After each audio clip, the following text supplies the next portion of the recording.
A critical review tries to critically evaluate a study. Whatever is being studied in the critical review, the reviewer will try to evaluate the quality of the various propositions which are given in the study. It will evaluate and critique it. Analytical and interpretive methods are used for performing the critical review.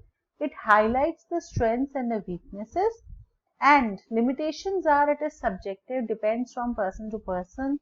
Also, how the things are interpreted by each one, how they evaluate them, that is subjective in nature. There is no standard method which will lead to the same results if the study is going to be reproduced, and therefore it is generally used for new insights or recommendations, and the main highlight is that it will evaluate a particular study critically.